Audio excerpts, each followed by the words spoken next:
नमस्कार दर्शकों, अनमोल भावना YouTube channel में आप सभी का स्वागत है। तो चलिए आज हम एक संत की और सेठ की कथा सुनाएंगे। तो कथा प्रारंभ करते हैं। एक सेठ जी बड़े कंजूस थे।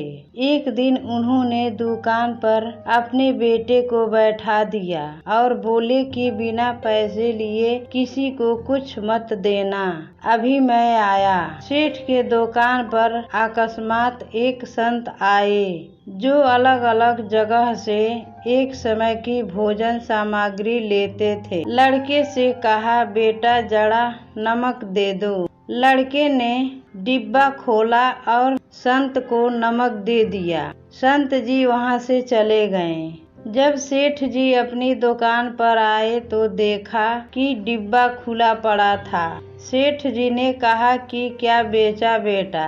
बेटा बोला, एक संत जो तालाब पर रहते हैं उनको एक चम्मच नमक दिया था। सेठ का माथा ठनक गया।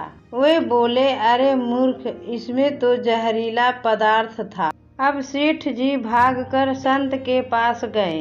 तब तक संत भोजन बनाकर भगवान का भोग लगाकर खाने की थाली लेकर बैठ चुके थे। सेठ जी दूर से ही बोले, महाराज रुकिए, आप जो नमक लाए थे नमक नहीं था बल्कि जहरीला पदार्थ था। कृपया करके आप यह भोजन न करें। संत जी बोले, भाई हम तो प्रसाद लेंगे ही, क्योंकि भोग लगा दिया है। भोग लगाकर भोजन छोड़ नहीं सकते। अगर भोग नहीं लगाता तो भोजन बेशक छोड़ देते। यह कहकर संत ने भोजन को प्रसाद समझकर खाना शुरू कर दिया। सेठ जी के होश उड़ गए। वह रात भर वहीं बैठे रहे। सेठ को रह रह कर यह चिंता सता रही थी कि अगर संत को कुछ हो गया तो बड़ी बदनामी होगी।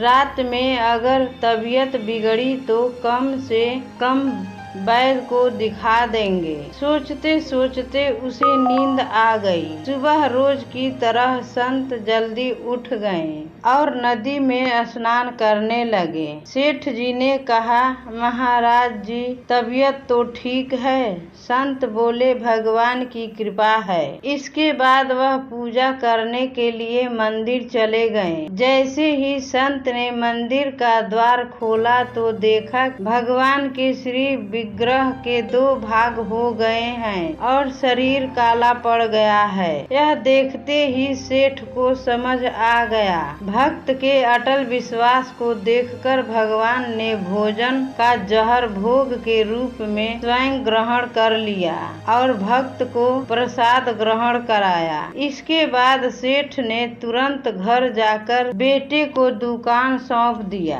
और स्वयं संत की शरण में आकर भगवान की भक्ति करने लगा।